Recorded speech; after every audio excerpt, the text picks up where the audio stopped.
Hey y'all, this is Rick from Get Out and Fish, and today we're doing just the tips.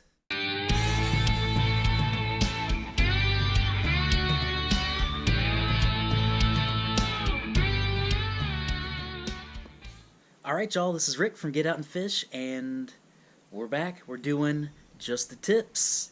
And I've done a how-to and tips video in the past, but I'm so much smarter and wiser now, and I have so much more to offer and probably more intelligent words to conjure up on these topics than I did whenever I made the video a couple years ago. I didn't go back and rewatch it because I cringe when I watch my old videos, as some of you probably do, watching my old videos as well. But we're going to go ahead and get started, and we're going to get on tip number 1. Alright, y'all, we are back. Tip number 1. And I talk about this all the time in my other videos. I've talked about it in that other attempt at a, tips and tricks videos or whatever. But recipes. Recipes are the foundation of my business. They not only let me replicate baits I've made in the past, but they help me out with my processes in the future. We'll go into that in the next tip. But I have a dedicated app on my phone. Let's see what it's called. Recipe Keeper. Recipe Keeper. I think it was definitely intended for kitchen recipes and for people preparing dinner and stuff like that. But I just downloaded it. I don't even know if I paid for it or not. But every time I come up with a recipe, even if it's not something I sell very often, I write it down, I put it in here. Because there's nothing worse, and it's happened to me several times, where I create something I love, the customers love, and I can't reproduce it, or it looks slightly different and they don't like it anymore. So I write down, when I'm making and exploring and making up new colors, I write everything down, or I have it on video so I can have the ability to reproduce it. So some of what's a recipe on here I would not mind people seeing? My fire crawl. People love my fire crawl. I've made it. I can make it in crappie baits. I can make it in the bass baits, which I don't really do much anymore unless people ask for it, because I just can't keep them in stock because no one rarely buys them. Or if they do buy them, they want something altered. So I'm not going to get rid of this recipe. So I have the recipe down here. You can see all the colors, and you notice that I use that 3/4 cup size. That's when I create recipes. I always start with the smallest size possible. One, so I don't waste plastic. I don't want to be experimenting with a 3-cup container of plastic. I want to start small, because that way, if I don't like it, I lose a little plastic. I might be able to reuse it for something else later on down the road, but I'm not wasting anything. So I found what works at the 3/4 cup, and then I shoot it. I like the bait. Okay, that's a keeper. I'm going to put it in the recipe book. Now, whenever I need to make bigger quantities, the 3/4 cup, I can easily make 1.5 cups. Or if I can shoot a bunch of baits at 1.5 cups. If I need to step it up more, I just go to 3 cups. And I just interpolate all the recipe ingredients and the drop size. Everyone knows, if you watched any of my videos, I am a certified obsessive-compulsive drop counter. If it says 35 drops of dead-on red, you're getting 35 drops of dead-on red in that bait. So this is a good tip on its own, but it also helps with my other processes that I do that we're going to go to next. Alright y'all, we are on step number 2, and it is preservation of plastic.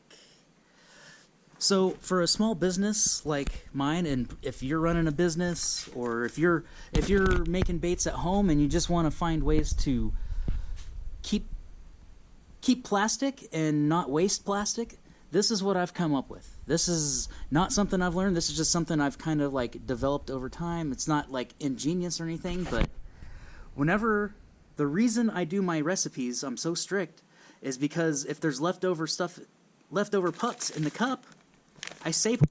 I put them in these little bags. I get them on Amazon. I just happen to have, these are my old labels I used to use on my bait bags that I just put on here. That way I can say, hey, this is crappie baits, it's 242 bait plastics, and this is the color. I know anytime I add more stuff in here, they're not going to change the color because I've used a strict recipe. So using a strict recipe helps beyond just making cool baits, and, you know, I want to be able to repeat that color over and over and over again, because I have customers that want, if they want, bubblegum. I don't want bubblegum one week to look bright, hot pink, and then the next week being a different shade of pink. I want it to be that color every time they buy it. So, this is a very important process. These little bags, they're not that expensive. It's not a very expensive process. I get them on Amazon. If you want, I'll put the link in the description, so if you want to order them.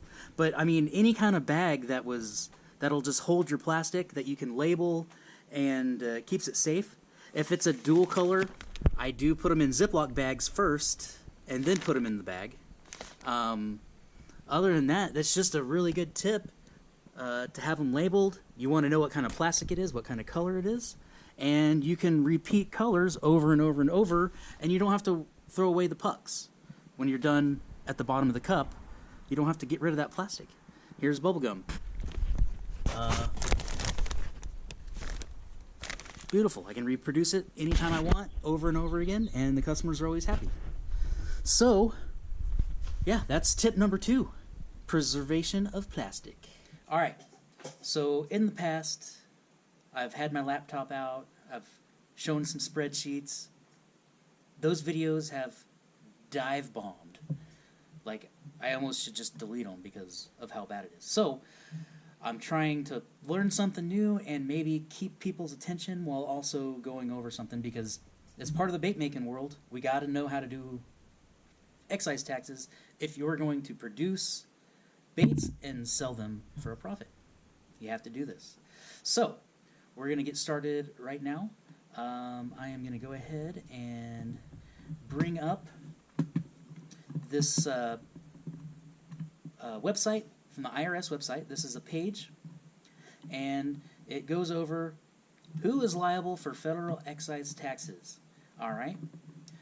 The regulation defines a manufacturer to include anyone who produces a taxable article from scrap, salvage, junk material, or from new or raw material by processing, manipulating, or changing the form of an article by combining, assembling 2 or more articles.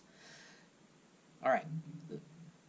What that is basically telling us, if we're buying stuff, plastic, glitter, pigment, hooks, lead, all that stuff, and we are putting it together in a way that is intended to catch fish, whenever we sell that product as the manufacturer, only the manufacturer and the importers have to actually pay the excise tax.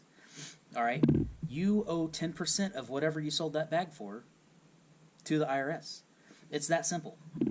So I should also clarify, look, I am not a financial advisor. I'm not a law advisor.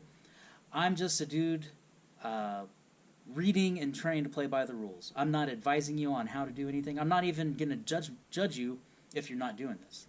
But if you want to do it right, go to the IRS website, read up on it yourself, do your own due diligence, but just know that someday, if the IRS or an agency comes knocking and you're not paying these excise taxes, you could be held liable, and you could get, some kind of a fine, or you're gonna owe a lot of money in a short amount of time. So don't take this as legal or financial advice in any way, shape, or form. I'm here to just show you what I've been doing on this journey of the bait making world.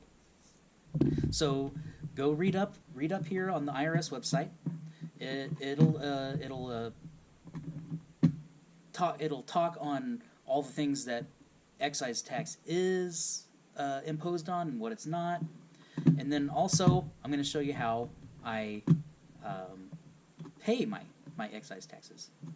You're going to want to go find, and it's on the IRS website. You can look it up. Form 720.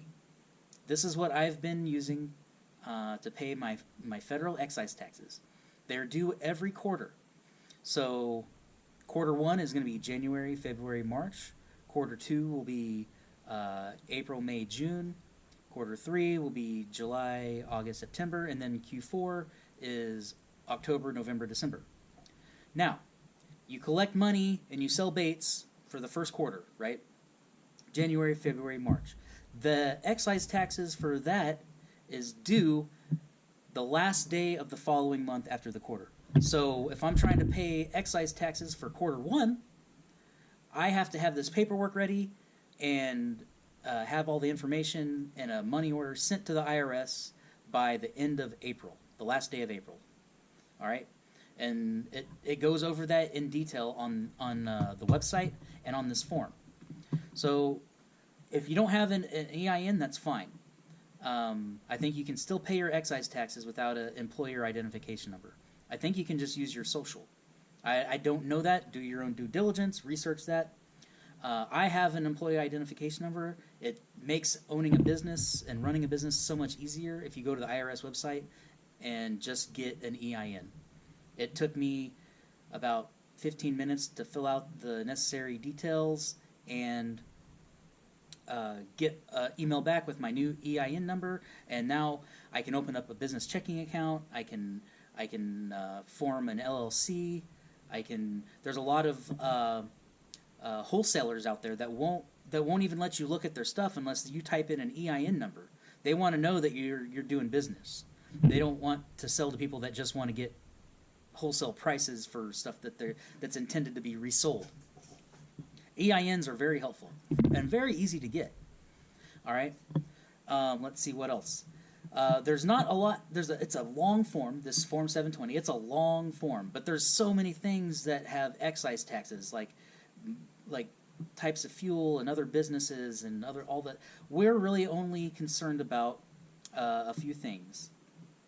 Let's see if I can find it. This is a nice long form with Part 2, and right here on line 41 on Part 2, we have the fishing equipment other than fishing rods. If you're doing fishing rods, you do owe excise tax, but there's different rules. I've read up on them. I'm not an expert on it, so I'm not going to speak on them. If you're selling fishing rods, you need to do the research and figure that out. But for sport fishing equipment, and like we talked about earlier, this includes fishing lures, anything that you made. Now, if you're buying wholesale jigs from China that are already made, you're not going to owe excise taxes on them. The person who imported them into the country has to pay those excise taxes. And then you can resell them. Like I said, do your own due diligence. I'm not a tax or legal expert, but we're going to be concentrating on line 41 here, sport fishing equipment. I'm going to take the total. I'm going to add up all the bags I sold. I'm going to take 10% of that, and I'm going to put that number right here, $200 and something, because I don't sell that much. I last quarter I owed $200 and something, and then something cents. That's what it came out to. All right, we're going to go back down here, all the way down to the bottom. You're going to fill out this voucher, put your employer identification number in there. The dollars that you put in line 41, you're going to put that right here. You're going to fill out your business name, your business address, town, all that, and you're going to fill out what quarter it's for. You're going to go to your bank or wherever. You're going to get, if you have a checkbook, if you're still doing checkbooks, I don't know if anyone does that anymore, write a check. I go to the bank and get a money order, and for the exact amount, I put it in here. And I ship it to the IRS building in Ogden, Utah. I'm pretty sure that's the one that wants... It tells you on this form where you send it, how to fill this out, and everything. All right, y'all. Next tip. Salt. I don't know how many times I've opened up Facebook and just seen people asking questions about salt. What do you do with salt? Salt. It's not that hard. I get my salt from Lurecraft. If you type in Lurecraft, it'll show a different, some kind of lure parts online or something like that. They used to have their own website, but it's not the only place you can get salt. You can get salt from Bait Plastics. I'm sure if you just typed into Google soft bait plastics salt, or salt for soft baits, soft plastic baits, you'll find something. This is what I use. It's affordable. It's not very expensive, and it was designed to go into plastic salt. Yeah, if you're gonna use salt, the bass guys, most bass guys, I know all the bass customers, bass fishermen customers I've ever dealt with, they want salt on the inside, they want salt on the outside. They love their salt. So, especially stuff with meaty plastic like the craws, the stickworms. I make the I call them stretchies, the 4-inch stretch baits that Gary Yamamoto used to make. I have a version of that I make, and it's very popular with a lot of my customers. Full of salt. I put salt on the inside. I have an option on my website where they can have it salted on the outside. Yeah, if you're going to use salt, you have to have one of these. I mean, I'm not going to say you have to have a degassing chamber or whatever you get, a vacuum chamber, whatever people call those, thing that sucks air out of your plastic. As soon as you put this salt into hot plastic, it's going to start bubbling. It's going to start creating more. There's moisture. Salt by nature creates moisture, captures moisture out of the air. It's going to release it into that hot plastic. You're going to get bubbles. You're going to get air. Put it in the gas chamber.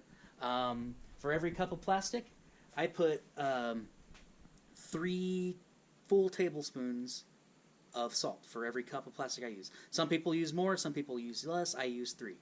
You experiment with it and find out what works for you. All right, so on top of that, we have the salt, we have the bubbles. We're going to have to take the air out, right?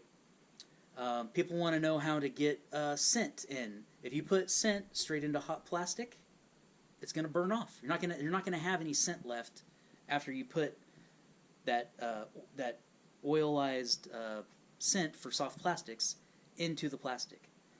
So what I do, the best thing I have done to get it into the plastic, the most success I've had with that, is I take a cup of salt, and I'm going to divvy it out whenever I need it. I get that salt into this cup, and then I put whatever scent that I'm going to use. If you're going to use the dead-on scent, they have great, strong scents. I pour that into the salt. I let the salt, like I said earlier, it absorbs moisture. It's going to absorb some of that moisture. Now, whenever you put it into the plastic, it'll be in the salt. It's gonna cook off some of it, but you're still gonna have a little bit of that scent left. It works. It doesn't smell like it's coming right out of the bottle, but you're gonna have a little bit of that garlic or crawfish scent in that plastic. So let it absorb into the salt, then put that salt into the hot plastic and shoot it. You're gonna have a little bit of that flavor scent, salt scent in there. What I've also done for my customers is the salt that I add on top of the bait after when I'm bagging it up. I let that salt, I use that same salt to bag it up. That salt has been sitting with that cup. You've poured a whole bunch of that scent in there. The salt has absorbed, sucked in some of that scent. You throw that in the bag. When they open the bag, that's going to knock them out. But the bass are they're gonna be happy whenever they catch fish. I'm not too high on that in my personal fishing, where I think scent has a lot to do with much. I'm wrong about a lot of things. And to be honest, I make baits all the time. I never really get to fish, so what do I know? I'm not sold on the scent really doing much, but I am definitely sold on making my customers happy. So I add salt when they ask for it. If they want it on the outside, it's a surcharge or a little extra charge. An option on my website that they can hit, and I put it right there on the bait for them. Smells good. They're happy. I'm happy that the customer's happy, and it works. That's the best I can give you on salt and scent, and keeping that scent on the bait and not just bagging it up with a little scent. All right. Yeah, if you have any questions or comments, or if you have any other better ideas, let me know in the comments. I'd love to hear them. and I'd love to talk about it. So yeah, next tip. All right, next tip. I'm sure y'all have seen these on the Facebook pages as much as I have. It's the first question. It's so funny. The people that get in to bait making, this is almost less like the first question you'll see from them whenever they're brand new is bait bags. Where can I get bait bags? I'm going to tell you, there's an easy answer for that. I forget her name. It's China. You got to go to China. You got to work with a company in China to buy mass bait bags. You make a design, you send it to them, tell them how big you want the bag. I've never done it, so don't take my word for it. From what I understand, you do all that. You send them an email and a payment, and they send you 20,000 bags made in China. I've heard nothing but positive reviews from those transactions. So don't let me sway you there. But guys are trying to get these bait bags before they even know how to make a functional bait that's worthy of selling to a customer. So, and I'm 6 years into this. I have a lot of high quality baits that I make, and I don't even do that. All right. I haven't had a way to justify it. My thinking, my rationale is I'd rather have good quality molds, harness my skills, and get all that away. But I mean, I've been selling baits now for 3 years, and I still haven't taken that leap into buying the bait bags from, I forget her name. I haven't dealt with her yet. She sent me emails in the past or private messages asking me if I want to get some bags. She probably sent it to a lot of you out there as well. But I'm just not ready. I don't have the money I have from my business. I am currently reinvesting it into being able to improve my production, buying new molds, looking to get molds that would help my customers out, and advertising. I pay a little bit of money now every month for advertising, and I find that so much more valuable to me personally than setting up this big bag, get a custom bag order made. But I've found a good alternative to all of that, to where I'm still have to invest money in bait bags. Obviously, I have baits ready to go, packaged up, but this is what I've done. There are plenty of places to buy bags. Bait Plastics has them. Lurecraft, they sell bait bags. That's where I started, buying them from Lurecraft. I've bought from Bait Plastics. They're really good. They're basically the same thing as these. I get these from Clear Bags. Number one answer you'll see whenever a new person into the soft plastic world asks that question. This is the answer they're going to get, Clear Bags, and there's a reason. You can buy them in bulk. I think that's where the other companies get their bags that they resell to us. But I just go right to Clear Bags. These are the bags that work. This is the 5x3. Has the little sombrero eyelid on there, so I can put it on my drying walls and my racks. Works great. What I did in lieu of making a big investment into buying the custom bags is there's two websites that are really good that I've found, Sticker App and Sticker U. I forget which company. I think this is Sticker App. But try them both out. They're both really good. And I design my labels. I do it right there on their website. I design this right here. This is my label on all my bags. Take one off real quick. Throw it on the bag. All right, and now I have one of my bags that I use in my business. I got the transparent one. I wanted the focus to be on my baits and not on the design. I made a conscious decision to make it transparent that way. And I have a little bit of information on there, my website. I am a veteran. I'm retired Air Force, so I put that's something to be proud of that I put on there. And I put not for human consumption just because it seems like one of those legalities. I've seen it on other bait bags, so I threw it on there. I don't know the legality of it. I just did it. And I have Facebook, Instagram, have my logo on there. that I designed myself, that I've gone over how to do logos. No one watched that video, but it's okay. It's there if you want to see it. So yeah, and you might be wondering, how do they know what bait they're getting? I bought this. It was like $120 investment. I got this little printer right here. It's from a company called Nimbot, or whatever. I don't know. It works like a charm. The app, you just download the app. It's so easy to use. You can do barcodes. Let's see. I have presets for different kinds of baits. Let's see here. That's my 2-inch minnow and electric shad 15-pack. I got the barcode on there. That's a SKU system I designed myself. It's not a UPC. UPCs, that's a whole nother ballgame that I'm still learning about myself. But I have SKUs. I forget what it stands for, but those numbers I can look up, and I could look at just those numbers, and I can tell you what kind of bait it is, what color it is, what color tail it has, how many were in the pack.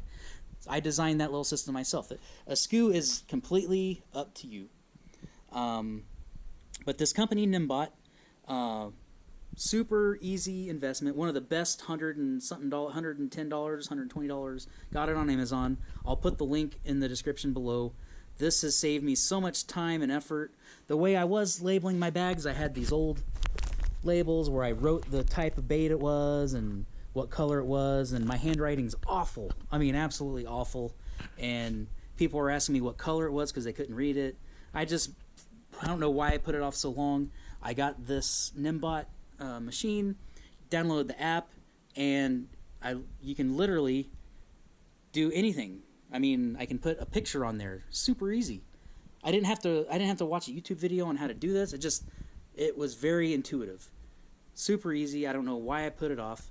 And on top of that, my shipping labels. We're going to talk about that in the shipping website section here in a second. But this was another like $150 investment. Oh, my word. It is such an easy purchase to make if you're doing this and you're selling these baits. Doing shipping at home, dropping off your packages at the post office and just walking in, dropping them off and leaving is so much easier than standing in line with all the addresses and having to just do it. Just make these small investments and save your time for making baits and not standing in line at the post office. But if you have any questions about how I do my packages, let me know in the comments below. I'd be happy to talk about it. I don't know why I put it off so long. This works so well for me. I have no complaints from my customers about my packaging. If you're not pulling in a lot of money, don't make an investment in the bags overseas if you're just getting into this. You're going to regret it. There's a doable way of handling that with you're going to have to go through a couple companies, but it's so much easier. It's so easy to print these little tags off talking about my baits or showing how many's in a pack and coming up with a SKU. It does the barcodes for you. There's a little button there, create a barcode.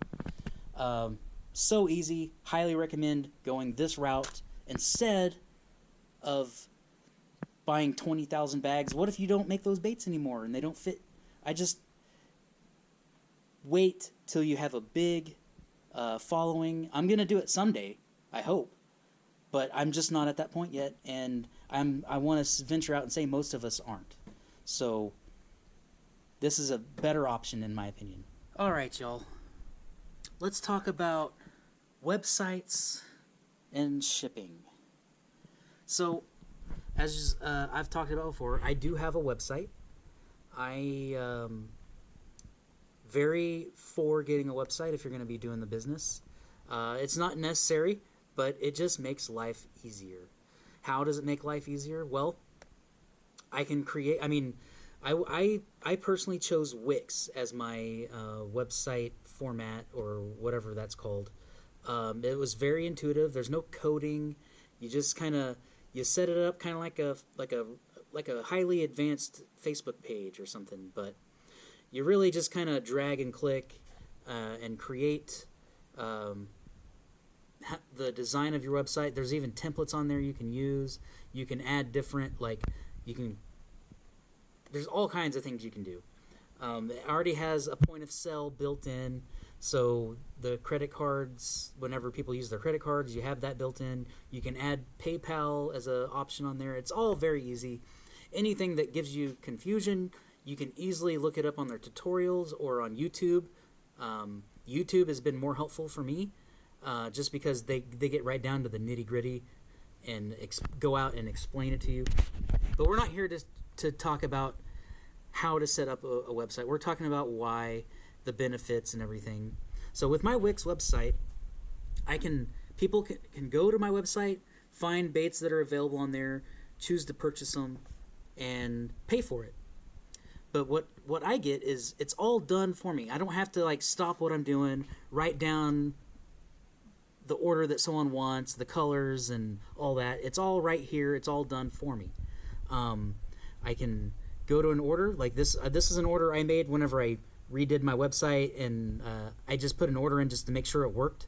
So we'll go there because I don't want to show anyone else's information, but I don't mind showing mine. So right here, here's the order. Right, I ordered a pack of rip shads ×2 because I have a $10 minimum subtotal. So I just did what has all the contact info. If there's something wrong with the order, I can go right here and email them. I have their address here. I have what they ordered. I can ask them questions about it. I can even add a note for my own use right here on the website. That it's just so helpful. I can go here. I'm ready to. It's connected to a company. The app that Wix uses is called Shippo. You set up an account with Shippo. I go here and create a shipping label, which I've already done. But it's going to ask. It's going to have their information there. You just tell what kind of package it is, the length, width. You even have all the major USPS, UPS, FedEx has all those templates built in for their built-in sizes and everything. You can select those. You tell it the weight. Then you hit print shipping label. Let me get back on there. Let's say I have just a regular small box. Let's go with the small USPS.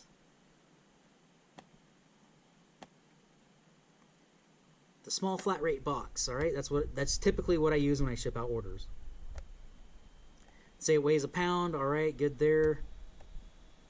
Next, and it says, do you want to buy the shipping label? I'm not going to buy the shipping label because I don't want to pay that $8.95, and that's about the lowest shipping price I'm going to see. It comes with insurance, so if anything happens to the package, it's insured. Has the order number on it. After I hit buy, click the label. It's going to bring up a PDF of the label. I can hit click and print. And then I have this little shipping label printer, which was a small investment I made. Amazon, it's called Nelco. If you want, I can put it in the comments or the description below. This paper's relatively inexpensive. It comes in boxes of 500. I haven't even gone through my first box yet since I got this.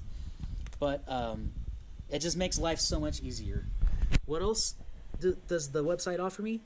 Well, Wix, I don't know about Shopify or the other places, but I can go in here and look at analytics. I can see my best sellers. I can see where people are coming from, where people are finding my website.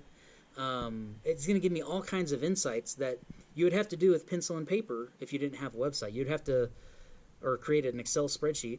You can also, some of this info, you can download into an Excel spreadsheet and then manipulate the numbers how you want to see it. It's just a very helpful tool. It costs me about $300 a year, $300 something a year with the plan I have. There's different plans available. Yeah, it helps me know what to make more of, what's not selling, what is selling, what types of baits, where people on Facebook are buying this bait, people that come from Google are buying this bait. There's all kinds of information that this website gives me that helps me out with decisions I make as a person that has a business. I can also do email campaigns. I can create a nice fancy email, send it out to everyone who has an email address with me. They have chosen to put their email address in there and receive emails from me. I'm not just like getting email addresses and putting them on a list. The customers themselves are saying, yes, I'd like to receive emails. All right, I'm not just hijacking people's email inboxes. I am not about that at all. Super easy to use. If I can figure it out, anyone can figure it out. As I'm not very tech savvy, I have to watch a YouTube video on about anything. Anytime when I make videos and I have questions, I always have to watch a YouTube video to help me out. So, yeah, I highly recommend if you want your life to be easier, you want to track your what you're selling, printing shipping labels easier. Highly recommend this. I can print out my shipping labels and just drop it off at the post office and I'm done. Any questions, get with me in the comments, send me an email, and I'll be happy to answer them for you. But, yeah, highly recommend utilizing a website. I use Wix. You can use whoever you want, but I can only speak on Wix. All right? All right, y'all. So that's the video today. In summary, I just want to say there's a lot of unknowns whenever you're doing something that's a lot different than everyone else is doing. And there's some questions that are great to ask on all those Facebook groups. I would keep those questions to like questions about the actual hobby.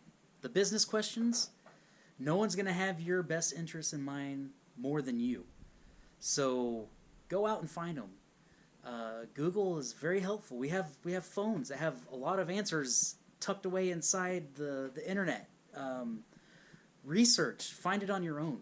You're going to learn a lot more doing the research, and whenever you look it up yourself, it kind of makes more sense to you than hearing it secondhand from someone else. It does for me anyway. It kind of gets ingrained in my mind a little more. But I'm not here to tell you what's right and what's wrong. I'm just kind of giving you a peek into my processes and how I do things and things that work for me. I'm always open to suggestions, so if you see something on here on this video that maybe you know of a better way, or if I'm doing something completely wrong and I need to be corrected, let me know, because I am very good in accepting of constructive criticism. The haters, you get a lot of haters. It's very rare, but sometimes I'll get them on my Facebook page, or I've had one hateful comment in my YouTube videos. But to that, I always say take the high road. There's a lot less people up there, and there's a lot more room when you take the high road. Stay classy. If you have any questions, let me know. I'm happy to answer them. And any other ideas for videos that you guys want that I'm not giving you, let me know, and I will do my best to make it for you. Other than that, thanks for watching. It's not as fun as my normal bait making videos, but I hope it was informational and helps anyone out. Share away. If you see someone ask a question that I might have touched on in this video, feel free to share it. I'd be happy to know that people are sharing my videos on those groups to help answer a question. And if I could help someone that's really struggling to figure something out and they're just not getting it, I'd love to be the guy that helped them figure it out. We're going to have a new video out in a few days. I'm going to be experimenting with some more 8-bit baits stuff. I got some new stuff in I can't wait to try. And other than that, tight lines, and thanks for watching. Like and subscribe if you can, and see y'all next time.